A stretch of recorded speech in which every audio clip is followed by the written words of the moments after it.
Las Poquianchis. Las mayores asesinas seriales en la historia de México, maltratadas por su padre, las hermanas González Valenzuela sufrieron el terror de los primeros años del siglo XX en la ciudad de Guanajuato en México. El ambiente hostil del padre contra las 4 hijas provenía de un apego malsano, que él llamaba amor, hacia ellas, alimentado por el tradicionalismo, el fuerte sentimiento religioso y el poder que entonces tenían los hombres sobre sus familias. El alcoholismo de Isidro, padre de las muchachas, era la causa principal de que las hijas tuvieran que lidiar recurrentemente con un ambiente agresivo. Sumado a eso, su madre Bernardina era una mujer profundamente religiosa que obligaba a sus hijas a seguir la costumbre católica y permitía que el marido se desahogara con las niñas a golpes, cada vez que llegaba borracho. Fue cuestión de tiempo para que las hermanas comenzaran a fugarse de la casa para hacer su propia historia. Su principal intención, como es apenas lógico, era alejarse de la mirada paterna que tanto las perseguía. La primera hija, Carmen González, sería raptada por un charro mexicano que la obligaría a casarse, algo que la muchacha buscó aprovechar aunque sabía que su padre, que tenía un trabajo de seguridad, no permitiría este desaire, buscaría al raptor y lo ajusticiaría. Tras esto se vio obligada a retornar a la casa, donde fue encerrada en una celda hecha artesanalmente donde viviría 4 años. Las hijas no soportaron sufrir más las calamidades domésticas y terminaron por irse, aunque en una edad más avanzada. Se establecieron en algunos barrios populares del centro de la ciudad jalisciense y comenzaron a vivir de los textiles. La hija que había sido encerrada encontró la manera de casarse con un ladrón llamado Jesús Vargas y con él pusieron una cantina. Trajeron a este lugar prostitutas de todas partes. De Guanajuato, de Zacatecas y de Colima, aunque la mayoría eran de la misma ciudad.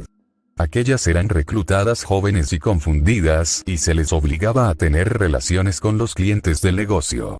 Aquí comenzó la fuerte violencia que caracterizaría a las González, que pasaba por castigos físicos y todo tipo de abusos a sus desgraciadas empleadas, golpeándolas, torturándolas e incluso violándolas con objetos punzantes, ocasionando más de una vez la muerte de una jovencita. Este primer negocio no funcionaría tan bien, pero Carmen se asociaría con Delfina, otra de las hermanas, para abrir una cantina mucho más grande en una zona comercial muy importante llamada San Juan de Lagos. Allí estableció 2 locales, uno de los cuales se llamaba Guadalajara de Noche. Con ayuda de la alcaldía municipal, gracias a celas mordidas que eran pagadas para que su negocio prosperara, esta cantina comenzó a tener un maratónico ascenso. Las muchachas que eran traídas, siempre con engaños, terminaron viviendo una época de terror parecida a las que narran los cuentos de Ayowen.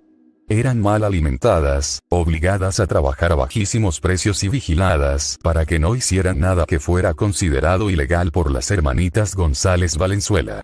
No consideraban que la prostitución fuera mala ni pecaminosa, pero sí era mal vista ciertas posturas, ciertos fetiches e incluso el lesbianismo, juzgado como un acto demencial. Con ojos en las paredes las González veían que todo se llevara a buen término, castigando al otro día con cuerdas, clavos calientes, perros domesticados y otros utensilios capaces de causarles graves vejámenes que bien podían llevar a la muerte, lo que pasaba con mucha normalidad.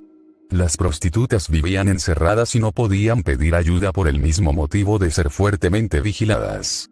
Decenas de mujeres vivieron y murieron allí sin que ninguna ley las protegiera, solamente fue cuestión de que prohibieran la prostitución para que se destapara la olla podrida en la que estas muchachas eran apresadas. Luego de que las 4 hermanas estuviesen implicadas en crear burdeles por todo el centro occidente mexicano, especialmente después de crear un burdel en León, llamado Las Poquianchis, la ley les cayó encima.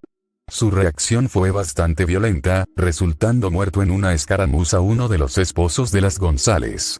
Cuando los policías entraron a observar, encontraron un grupo de muchachas maltrechas y en estados agonizantes que dieron un testimonio muy fuerte contra las Poquianchis.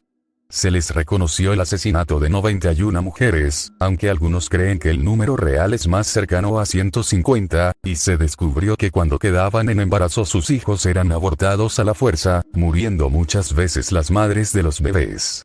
Todos los restos de estas mujeres que asesinaron, eran llevados a una casa donde sus cadáveres eran descuartizados y enterrados. A la cárcel fueron a parar estas mujeres y algunos de sus esposos, entre ellos el capitán Águila Negra, amante de Delfina, que moriría de un paro cuando se le anunció su libertad 20 años después de que fue apresado.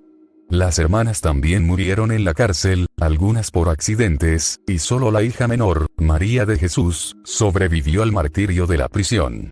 Ya en libertad se casó y vivió hasta 1990. Una adaptación al cine de este horripilante caso es la película mexicana Las Poquianchis dirigida por Felipe Casals.